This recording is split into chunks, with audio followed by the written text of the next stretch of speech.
P.T. Pernell. Take it away, preacher girl. Amazing Monday morning. How are you? Thank you for joining me on Conversation Cafe. I am super excited that you decided to rise and shine and give him the glory with us on this morning. I am thankful. This is the day that the Lord has made, and I will rejoice and be glad in it. I am excited that you decided to click and join us here on KAZ. If you're on the Preacher Girl page, I'm excited that you are here as well.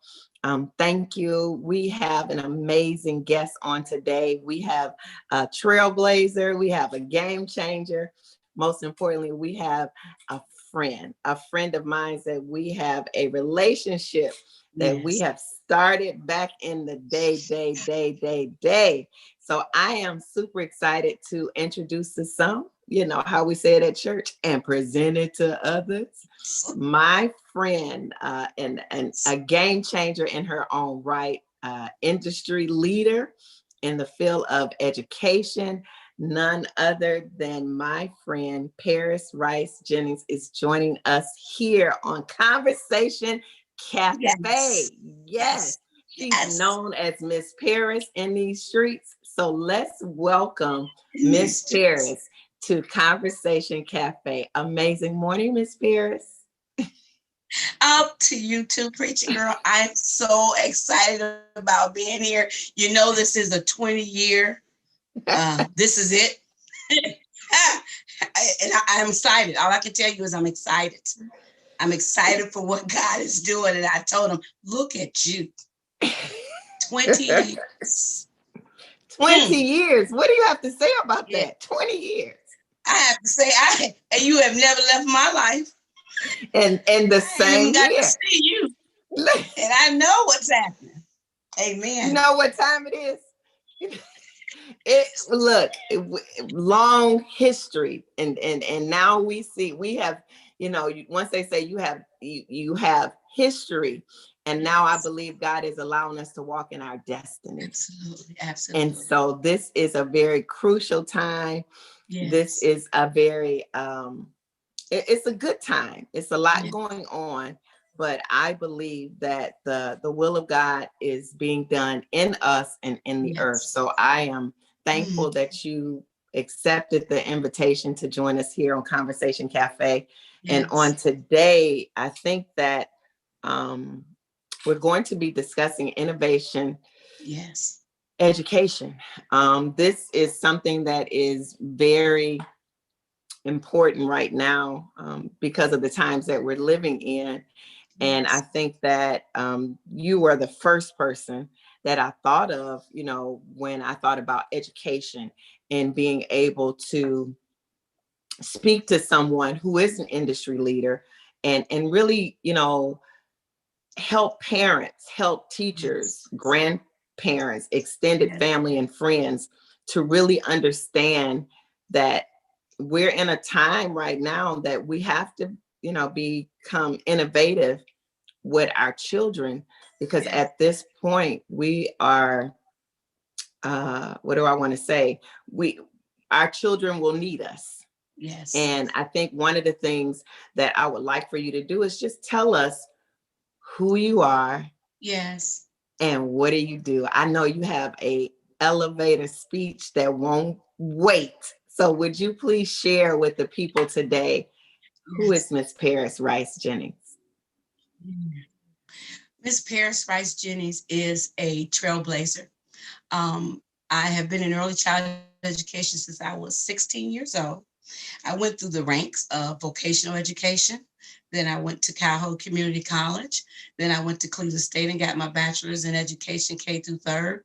And then I went to Lake Erie College in Painesville and got my master's degree in curriculum and instruction. And I'm in my doctoral program in a second year, I do believe.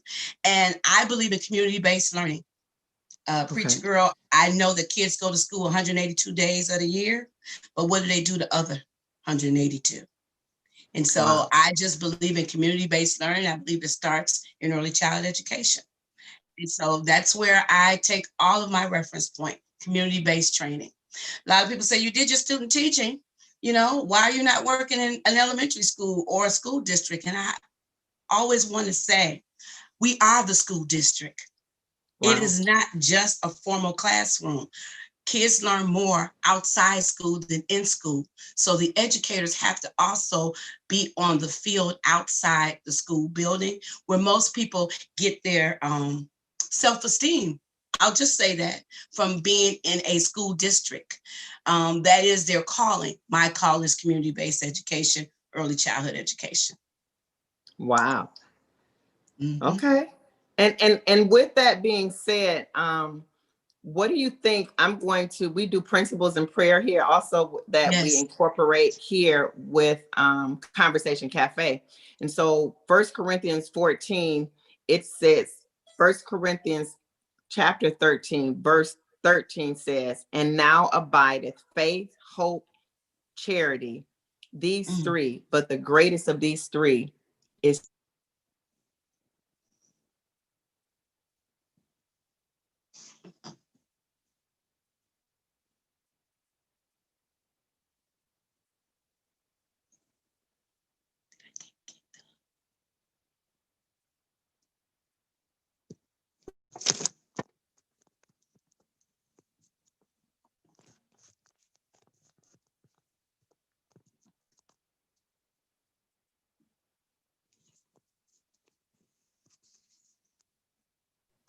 Did I get kicked off? No, we're good. I can hear you. Oh, okay. So you said the greater of these three is what? It's love, charity, love. Yes. Yes. So when we think about that, parents, if we are looking at the news, if we are, getting ready, some schools, districts are opening back up. Some schools are doing hybrid. Some schools are doing virtual. So with that, it can become overwhelming for a parent who, what do I want to say? Who doesn't feel as though, and I think parents are the first teachers, who is saying, I don't understand this new math. I don't, how am I going to, help my child with their homework? They have all of these challenging feelings. Yes. What would you say to that? We're going to talk about educators and their point of view, but right now for that parent who's watching Conversation Cafe and who's saying, hey, what am I going to do? I don't understand this new math. What do you say to that parent who's just like, I really was depending on school to help me with my child's education? What do you say to that parent who's challenged with, the anxiety, which you talked about yesterday, I'm sure in your message, hitting that panic button?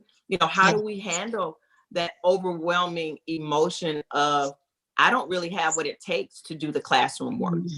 Mm-hmm. Well, I believe in that African proverb that says it takes a village to raise a child. Mm-hmm. My only thing is the child is there, but the village is missing. Wow. So we have to raise the village. We have to raise the village because the child is here. And right now that parent doesn't have her village, but she has her child. Wow. And there's a lot of educators out here that's in the community, that resource we haven't tapped into. Because we have formulated that kids only learn that 182 days inside that classroom with that classroom teacher, we have basically miseducated what education is. And so there is a lot of resources in the community that parents are going to have to tap into now. Even if we were to look for a resource store in our community, there is none. There is no consistent tutoring unless you're going to pay some money. So what I am going to encourage parents to do is to look at their churches, look into their libraries, look into homeschool parents that already have been doing this.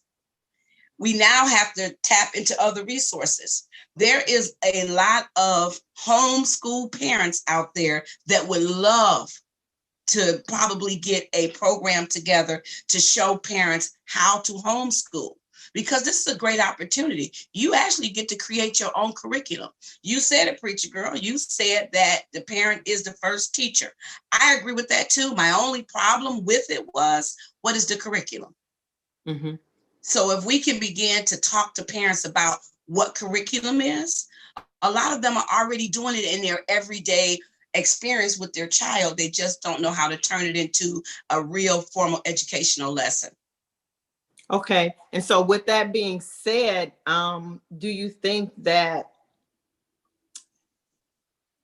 for those parents that were disengaged in their child's education component and really relied on the teacher to kind of facilitate them with, whether they with homework or just, facilitate them and help them navigate through life as it relates to education, and I guess that's one of my concern. What happens to that child? And I understand it's no judgment with the parents. Some parents are working 2 to 3 jobs. Some parents aren't working at all with the situation that we're in right now.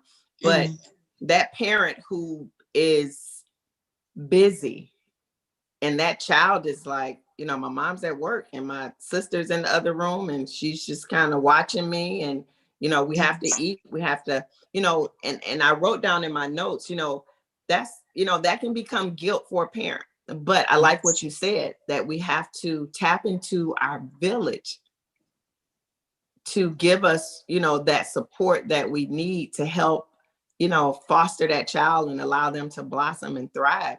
But I guess, how who in your village? How Absolutely. That's what I'm talking about. Most of the time, whenever we're talking, we have to bring our children into our conversation. And I have a young child that's a mother. Jonay has a 3-year-old, but I'm watching her 3-year-old. He knows over 44 sight words. He knows most of his sounds, and he just turned 3. But I look at the curriculum that she does at home with him, along with her home care provider. But she noticed, being in the summer camp, that there was a lot of first graders that really could not read at the level that they needed to be at. And what she did is she downloaded on their phones that they bring to the child care center sight words programs that she uses with her child. And she called the parent up on the phone and said, I'm going to put this on your child's phone. Is it okay? And then could you make sure that he does it at least an hour when he gets home? So that was just a 26-year-old mom who understood how to help another mom. You see what I'm saying? With the technology that the child is using every day. And so she's talking about, it only costs $2.99. So just having those resources, you have these tablets, but what resources should they be putting on these tablets while the children are working on them? So I'm saying we have to start looking at everybody as a resource based on maybe how they are performing themselves as a parent. Doesn't matter if she has a bachelor's degree in education or she doesn't. I'm a Marva Collins fan. I like following her. Yes, she's passed on, but she taught me, get in that community and don't worry so much about that educational level of that teacher. Look at the heart of that teacher. And the parents have to look at the heart of people that they are going to probably learn how to be mentored by. It may not look like the teacher that they're used to. Teachers look different. They have something to teach. And so parents are going to have to maybe change their paradigm as to what a teacher looks like. And that's a very good point, because one of the words that I wrote on my notes was, let's talk about the community. And that's something we have to build. And I think if during this quarantine period, during this COVID-19, I think that has spoken volumes to a lot of individuals that we need each other. We need to build a community. And I think that when you just consider this. So when I went to Parris, one of the things that I noticed, I'm leaving the hotel and the children was just running down, the sidewalk on their way to the playground. And it was maybe like 11:30 morning or whatever. And I'm thinking, where aren't the kids in school? That was my first American thought. you should be in the classroom. But in that culture, one of the things that the gentleman was sharing with me at the hotel is that the children are able to freely, they go in for a little couple of hours of instructional time and they are outside more than they are inside. So when you said that earlier, it made a connection with me that they were able to leave by themselves, go to the parks. You would see some parents who would be at home that would just be sitting on the bench and they would be having conversations with the other adults, but the children were freely exploring their surroundings and just really being children, just really outside and learning through that outside play. They had this, instructional time, but I don't even know if we know how to play, here in our culture. And really, as you said, different teachers, whether that teacher is the mailman, whether it's a formal education, whether it's grandma who has stories that will enrich our lives. Talk about just the culture of learning here. I know you mentioned earlier that it's opportunity. What's the opportunity with this whole education thing that we're seeing? Because some teachers, they don't want to go back in the classroom. They're concerned about their health. Some teachers miss the classroom. Some people are saying, I don't feel connected virtually. What do you say? What is this all about? Help us through this. Yes. You know what? One of the things I really believe in, I think the schools are just starting to connect to the community. The COVID came at a time when I really think that public schools, charter schools, everybody was getting ready to make a connection, because as a childcare provider, being a business owner of a childcare center and myself, that the schools don't play in our playground. And we don't know how to play. We parallel play. We act as though we are in the same community, but we don't really reach out and we don't really respect each other's lane. When I run into educators, sometimes when I tell them where my degree is, it's kind of like, but you don't teach in the school. But I am a teacher in the community. My job is to connect parents to authentic community programs. And so when you talk about the schools, if we had some type of connection, the child care centers have been open. If we had a connection, we would be meeting with the districts and they would be going over curriculum with us. For we can become that paraprofessional. We can set up these satellite centers where the kids spend 10 hours a day. But because that connection has never been there, or if it wasn't authentic enough, then now it's kind of like, what do we do? Because we're open. We've been open. We've been open. I see the parent struggles.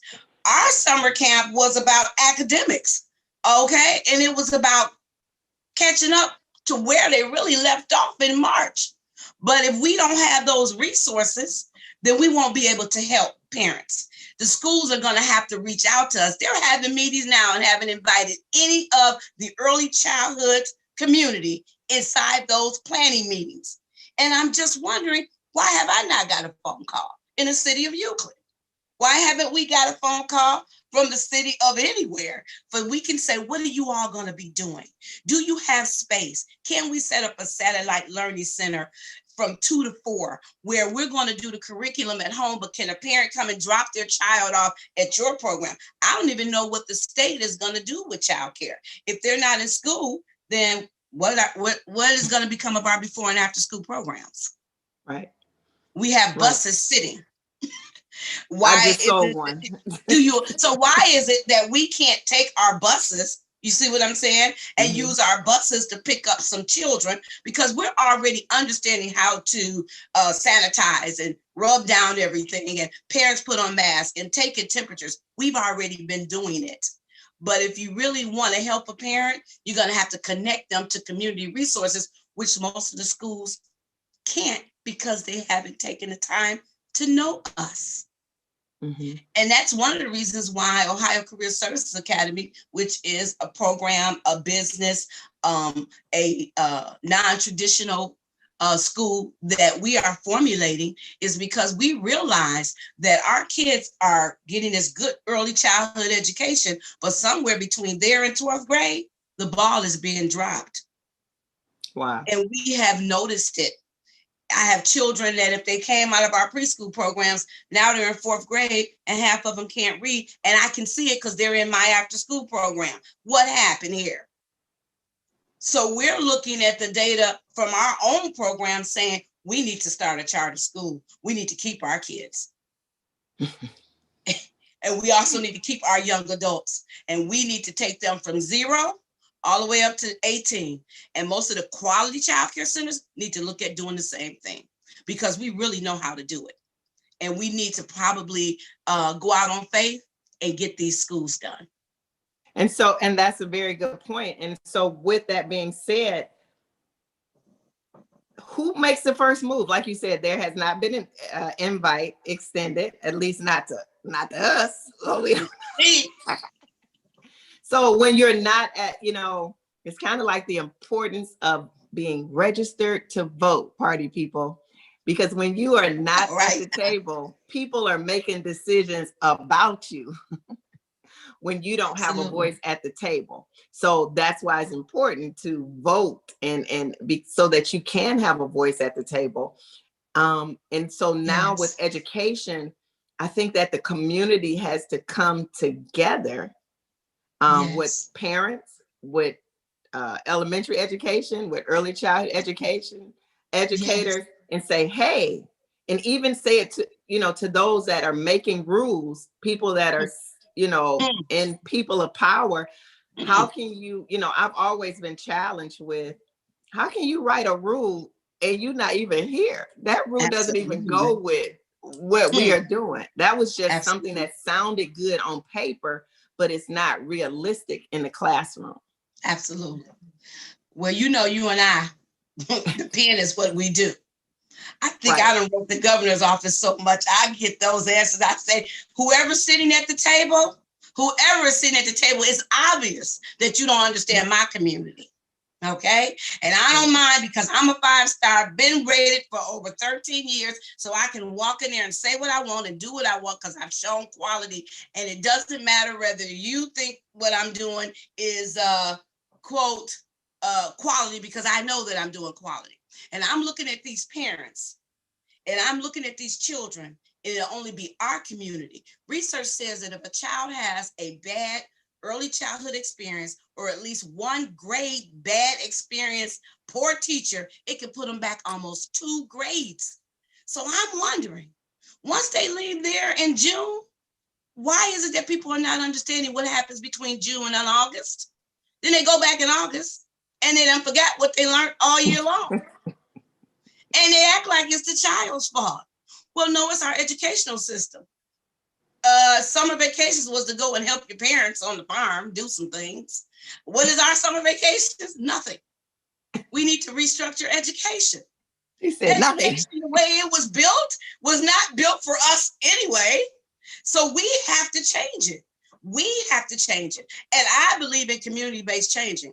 I know that I can change the community. If I get the right group and team behind us, we're going to change our block. Can't change everybody's block.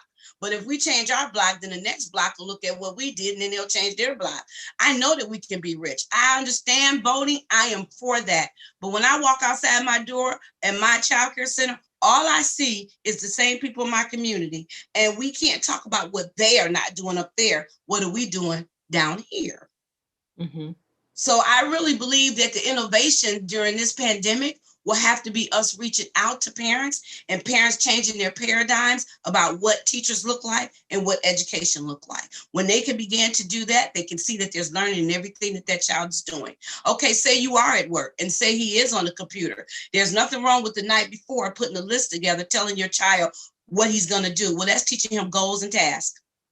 That won't take a lot to say, tomorrow morning, what do you need to do? Get up. I need to do this. I need to do that. I need to do this.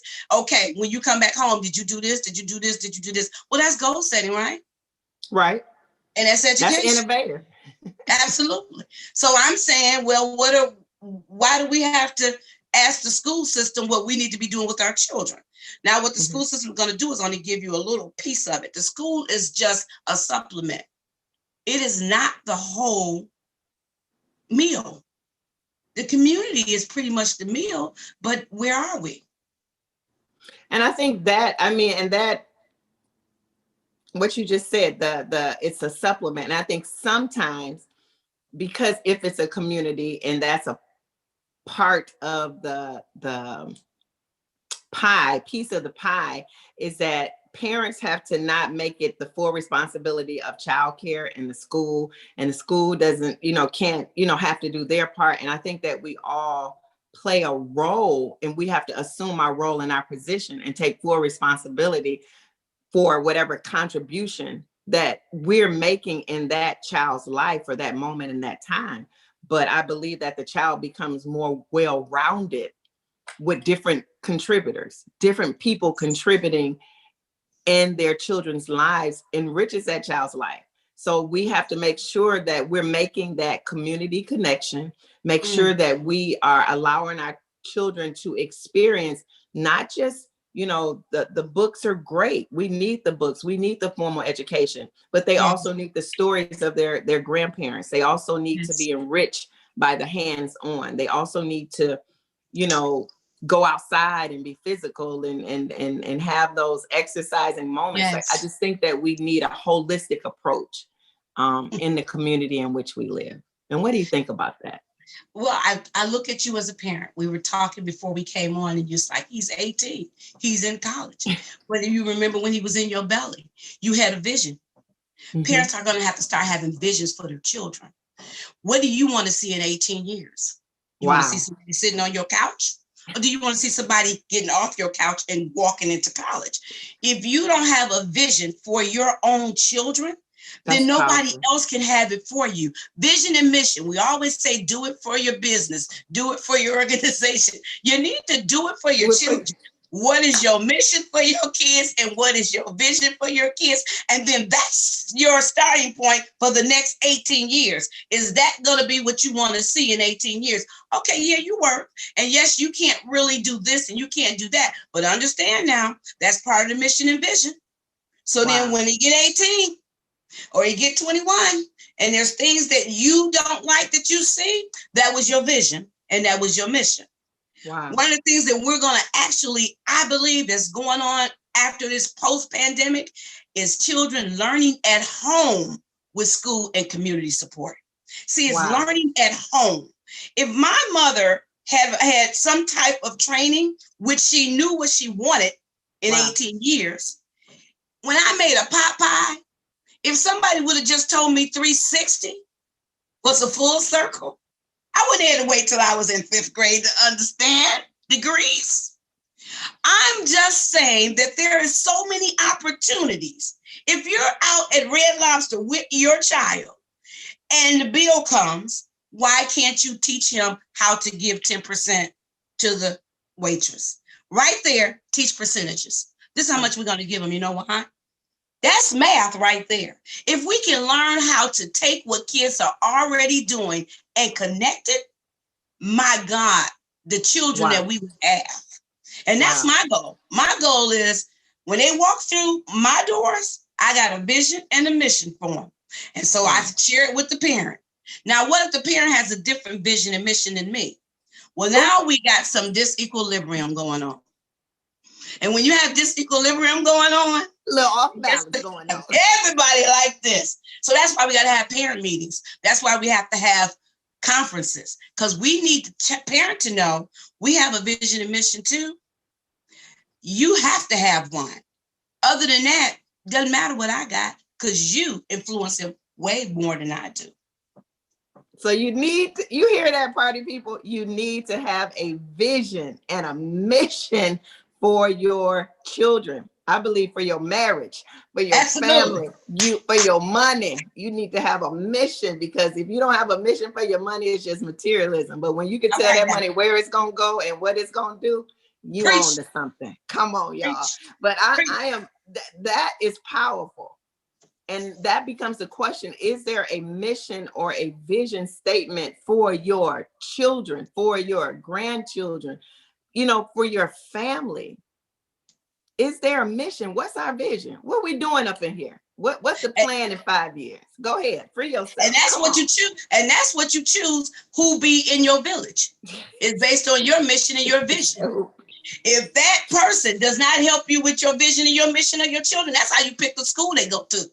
That's how you pick the child care center that they go to. That's how you pick the father of your children. You look at the vision and the mission. I'd like to just give you an example of what a vision sounds like. And so for those that don't really understand what a vision is, I'm just going to give you, it's very short. This is our vision. The Ohio Career Service Academy is a new beginning in the workforce development and educational training industry. OCSA is a comprehensive quality educational system for undeserved, underprivileged young adults by which they can develop through education, better character, and to establish professional behavior that exceeds the standards in today's workplace and minimize job loss. OCSA forms real partnerships with organizations, families, communities, to ensure that all program graduates have equal opportunity to obtain livable wages, have equal entrepreneurship opportunities, and be a contributing citizen in society. Now that's our vision. Now listen to the mission. Okay. To gain a quality workforce of young adults, to train them in their chosen vocation, and to retain those young adults in our workplaces that will better serve our communities and ensure young adults earn a livable wage in their chosen vocation and to contribute to our community and the world economy. Now, if you get a vision for your child and you get a mission for your child, when the student is ready to learn, the teacher will appear. Show up. Go on, Lucius Lewis. So if you're ready to be a teacher or if you're ready to be a student, either or is going to show up. So I'm not really worried about parents. What I want parents to do is to get a vision and mission for themselves as a parent. Because once they get their vision, their children fits in it. Wow. Wow. We got empty nests going on, don't we? Yes, Neither one of us got children at home. Now what? And they're all viable, livable, making money. And you know what? Thinking for themselves. Yes. That was the goal from day one. And right. And you have to trust what you have put in, that it will supersede any other things that will be presented. And they will have to make their own decisions based on their foundational teaching. You can't be, I'm not God. I can't be everywhere at one time. So I have to trust the mission and the vision. Yes. That we have, the plan, and again, I think that love will keep you. Yes. When life challenges you. Yes. And so I believe that with your mission, even, like you were saying, you told us what you wanted and then you share with us how you're going to get there. That's right. And that's the difference in a mission and a vision. Okay, you told me what you see and what you want to experience, but now I need you to show me, tell me, how do we get to those desired results? And you just told us what OCSA is going to do in the community. And so now it becomes a community responsibility to tap into the resources that are available. Yes. I think we have to become self-starters. We have to become initiators. We have to, what else though? You have to be able to say, I need some help. That is, it's okay. We knew that because we helped each other. You remember what the vision was at the Scholars? Everybody gets a degree. There's no set times around here. You don't work 8 to 5. You work 7 to 4 if she got a student teach. There's no set hours in our programs because we all got a goal that we all need to have, and we all did it. Everybody has a master's degree. Everybody.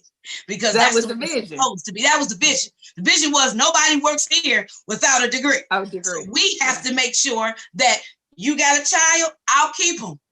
You go to school. I'll keep your child. You go to class. You go to class. You gonna work late? Don't come in the morning. Okay. And you placed her over there. Oh no, don't place our teacher over there for student teaching. We need you to place her to the best program or leave her here. If you tell her she can't student teach here, don't send her over there. Then we are advocates for our teachers too. Okay. I call myself the child care rescuer. Don't tell me you work in a bad place and you good, because I'm going to make sure that you make the transition. But it's just the point that we work together and had a vision. And what's going on right now between you and I, that was the vision. Yes. Yes.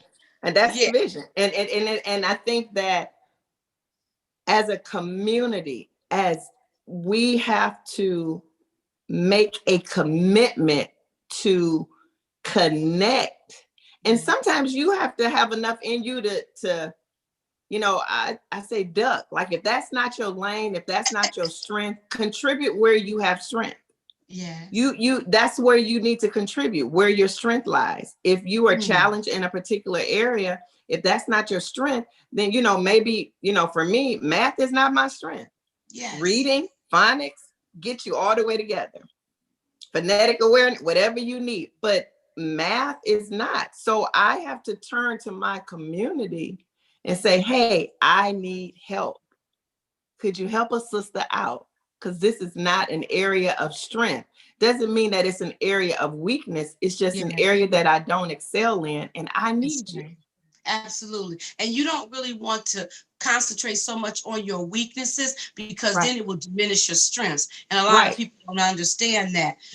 Preacher girl, I got to tell you about an experience as a community-based learner. I'm good at getting my grants. I don't chase grants. I use grants not to plant, but to grow something. I'm not a grant person to start nothing, because the minute the money go, it leaves. But I had an opportunity to hire 2 teachers, and they had to be certified teachers to work in this particular camp.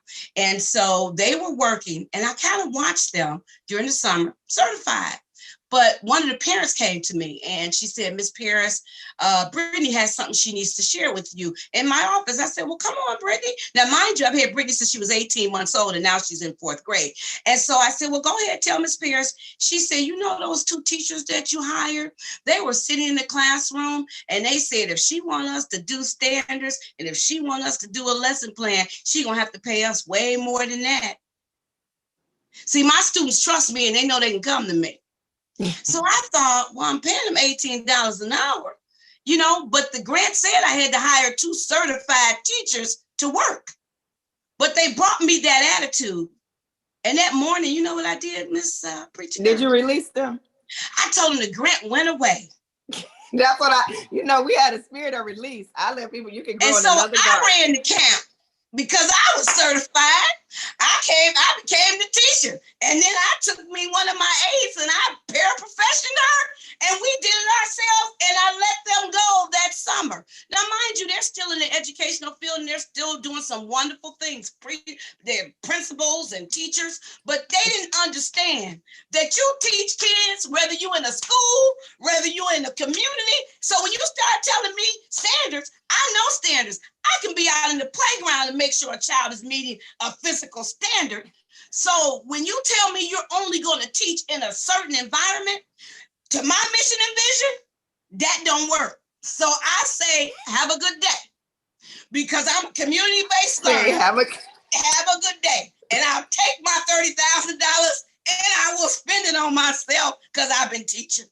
But when you bring me that mentality that you don't understand, and we have pretty much contributed to that, because kids don't want to learn outside the school. Right now, since March, they think they've been out of school, not understanding that school is everywhere. So until we teach them that, our poor children, that ain't Miss Krabby, that ain't what she do. I'm thinking, if you don't sit your little self down here and have my silent book reading, it's called Dear Time. Drop everything and read, and then we're going to talk about the morals of the story. And one of them said, but Miss Parris, we're not in school. Oh, yes, you are. Let me have a meeting. Because these children have been indoctrinated that they only learn in a school building. Parents, this is your opportunity to teach your children to learn from other people that's going to help them outside school. And let's take away that definition of school and put in the definition of learning at home with community and school support. That's where I'm at, Preacher Girl. That's where I've been. And that's where you're going to stay. Well, I'm going to stay in my community teaching. Be a principal in my community. How about that? I had one of them, let me stop, walk up, and I asked for her credentials, and she looked at me. I said, you just came into my school. I'm the principal here. Okay, Joe Clark. You went Joe Clark on us. Absolutely. What's your credentials? What qualifies you to come in here and do intervention with my kids without having a meeting with me first? Mr. Clark, Mr. Clark. This is my school. My school. I'm the principal here. I say this all up and through, all out in the parking lot, down the street. You know us. If you ain't walking on water and parting Red Seas, we'll be all right. We'll be all right. The moment you do that, you got my attention. Similar to no hell or having to put me in. Absolutely. So that's where I'm at, is that you become a principal. I tell teachers when you're a director of this classroom.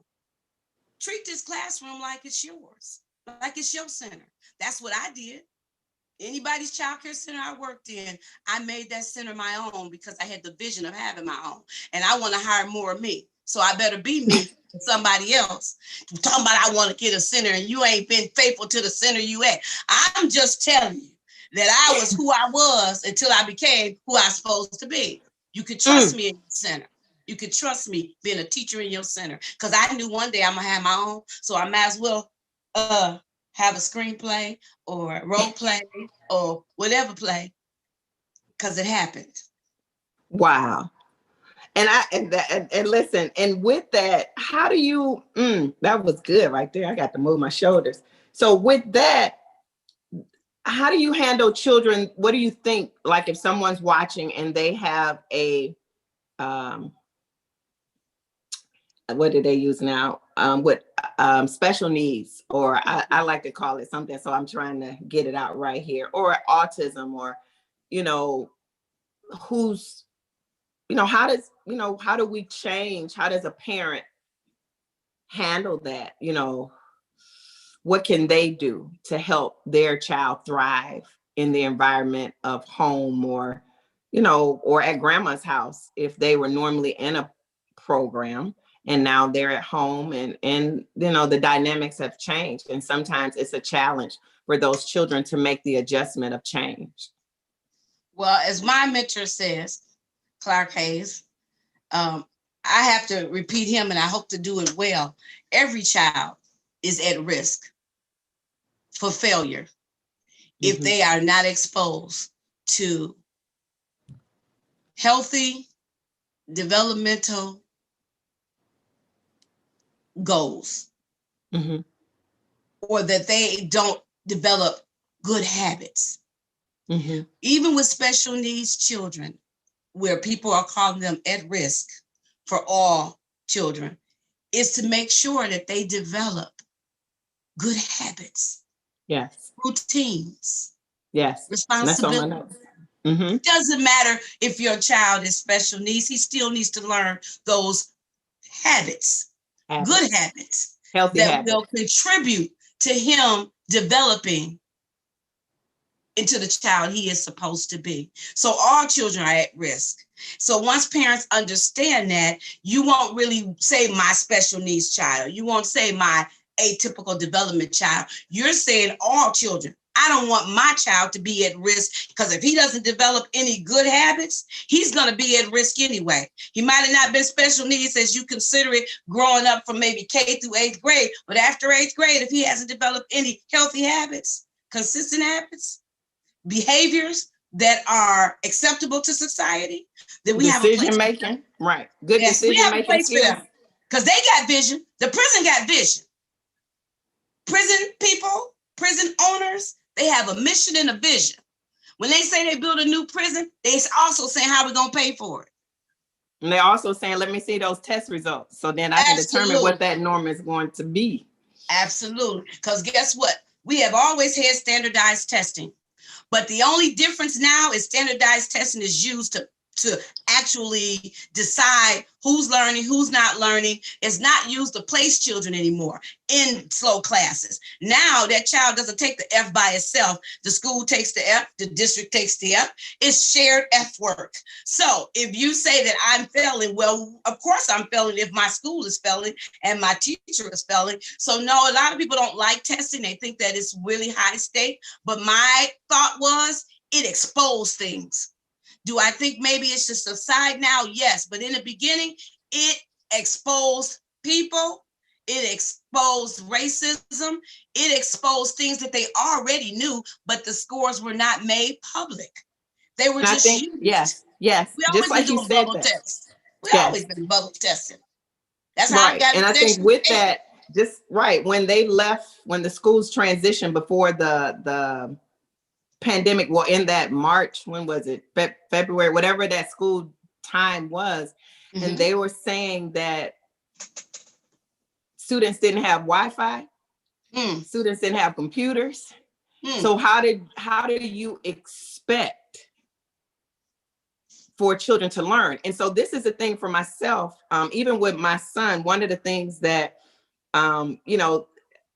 with our school district here, and they would just, would get your Wi-Fi, it was assumed that if you're in this district, we already know. Because I'm thinking like, well, how do they know you have this and that? So there is an assumption that comes with your zip code that you should have these things. So as you're saying now, if we have these things, what about the children who are in a different zip code who does not have access to Wi-Fi, or who does not have access to their laptops, or who does not have access to, an environment that may not be conducive for learning? And so it goes back to those good old home visits that I did not want to do back in the day, but you understand and you're able to assess that the things that we just take for granted, that, oh, every kid has it, so just do your homework.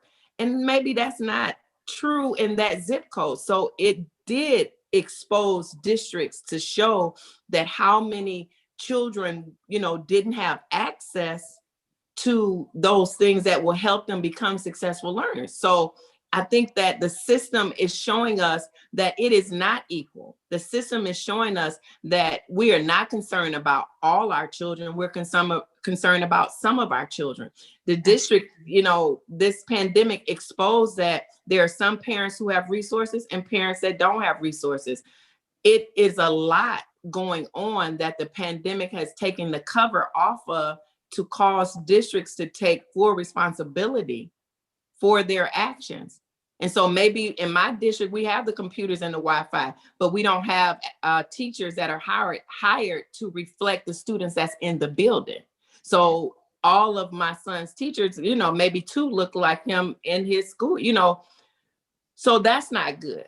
As you know, I struggled with my student teaching at Laurel. I thought my time was best used at William Pat Day, where the children would see me, but when I went over to Laurel, I'm thinking there were children that were African-American, biracial, that was in that school district, that private school, but everybody they saw, which Colleen Olsen had to switch me over, it's kind of hard to matriculate and change. I'm thinking the janitor and the people in the kitchen were the only African-American people, Black people, that these children that were in this classroom, so they had a whole different perception of Black. Because I'm thinking, I'm not the nanny and you gonna tie your own shoe.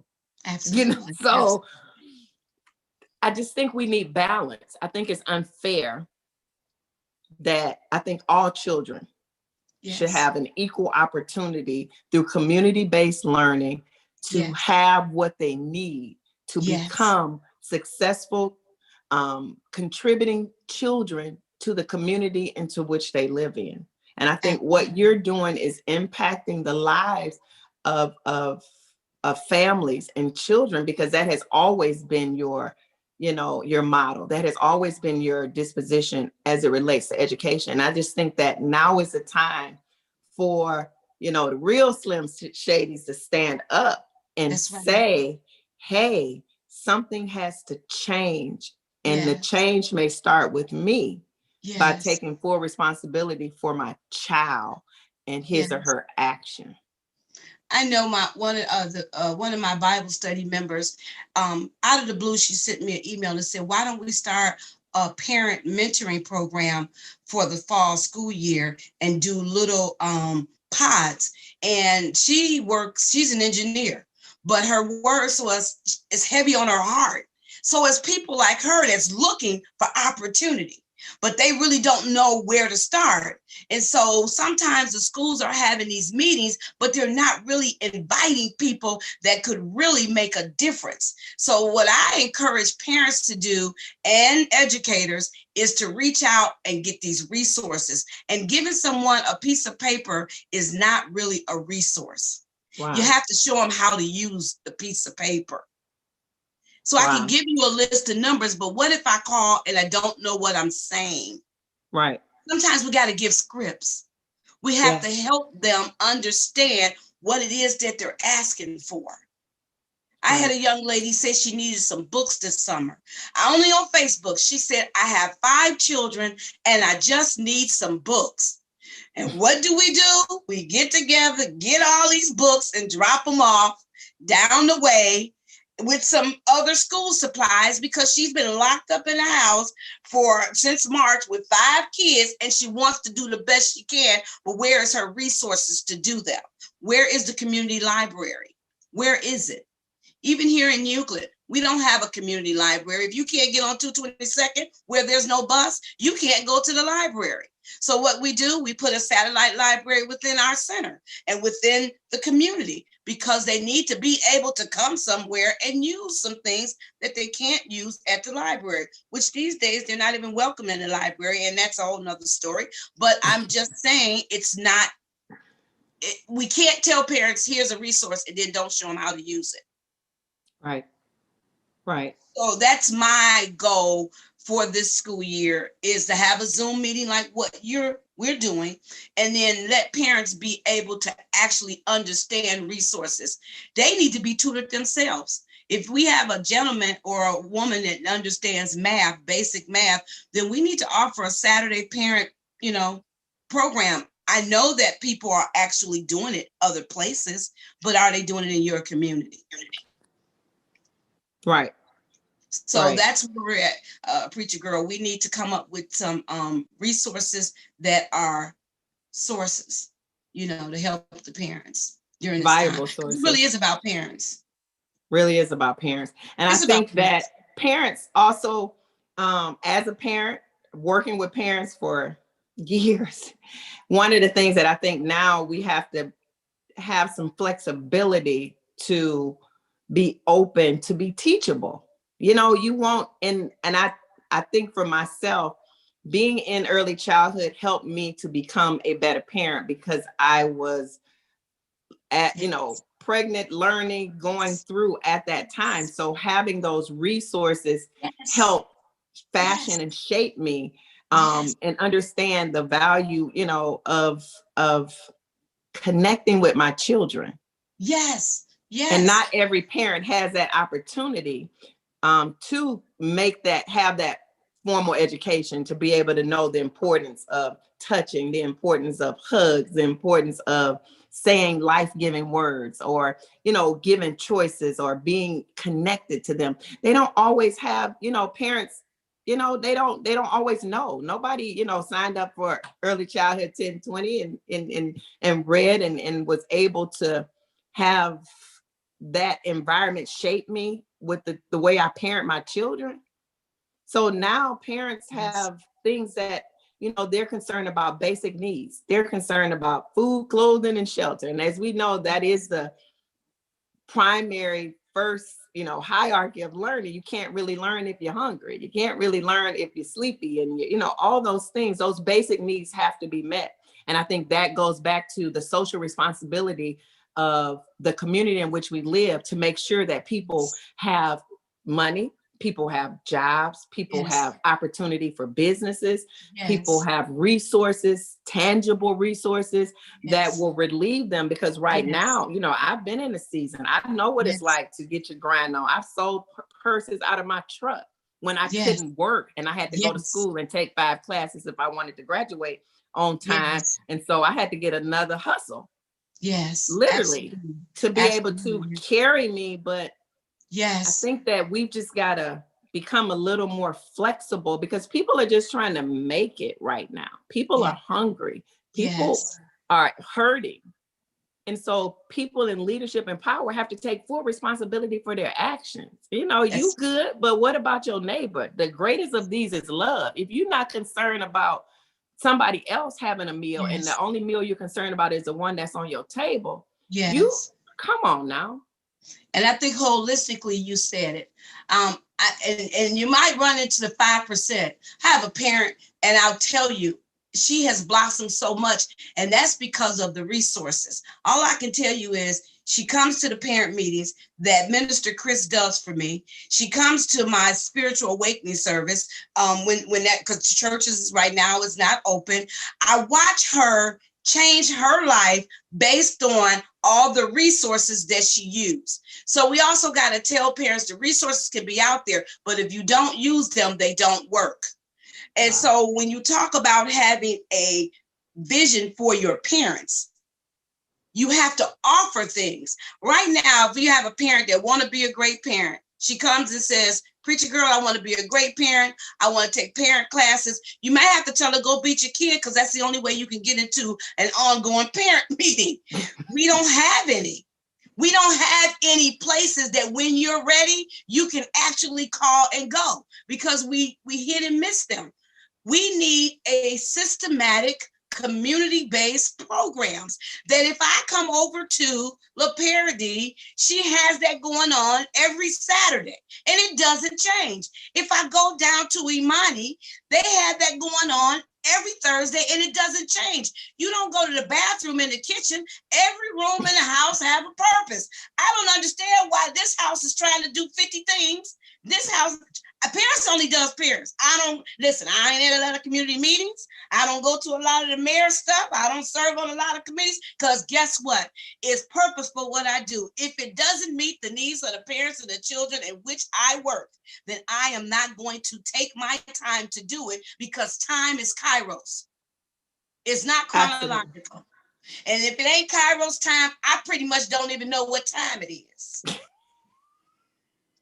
So if I'm on Kairos time, I may look real messed up to people, because I'm listening for, is this time, God? Because if it ain't, she say be there at 6 o'clock. If it ain't Kairos time, I probably won't be there at 6 o'clock. This was Kairos time. And you know it, because I don't go nowhere and I don't speak nowhere. I knew it was Kairos time. I appreciate you listening. Wow. I appreciate you. Listen. He is giving us cues that it's this conversation. I have enjoyed having this conversation with you. This has been very fruitful. This has been educational. I am just hiding in my heart to let people know that you need a vision and a mission for your children. You know, you have it for your own family, but now to hear that, to make an announcement to people, to let them know you need to have a vision for your children and for yourself and for your marriage and for your business and for your dreams. And so I am thankful that you have joined us on today. We are going to have to come back and have another discussion, bring on some people, you know, so that we can have this conversation again. I truly appreciate you. Thank you for your wisdom. Thank you for being the trailblazers that you are. And if anybody want to get in touch with Ms. Parris, inbox her, reach out to her. We are all going to look for, and not only look for, OCSA, Ohio Career Service Academy. We're going to support the vision. And we thank you for sharing your mission and your vision with us on today. And we appreciate what you're doing in the community. And thank you for being a community leader and a community game changer and trailblazer. May God bless the fruit of your hand. And we thank you for joining us here on Conversation Cafe with Preacher Girl. I am just thankful that we met in this moment, in this time, and that it was Kairos time, the set and appointed time. It's God's time and not our time. So thank everybody who jumped on. If you didn't catch us this morning, please come back and watch us on the replay. I appreciate you, and I appreciate you, Miss Parris. I love you, and I just pray peace and abundant blessing as you turn this next chapter in your life. May God grant you the grace and the favor that you need. as you take the journey that he's placed you on. All right, party people, thank you for joining us. Remember to be amazing, otherwise be average. Peace and abundant blessings. I love you, and thank you for joining me here on Conversation Cafe on KAZ Radio TV. May God get the glory out of this. If you don't know Jesus and the pardon of your sin, confess with your mouth, believe in your heart that Jesus was crucified, buried, resurrected, got up on the third day. Now he sits on the right hand of the Father, making intercession for you. I love you. Peace and abundant blessings. Bye-bye. Bye-bye.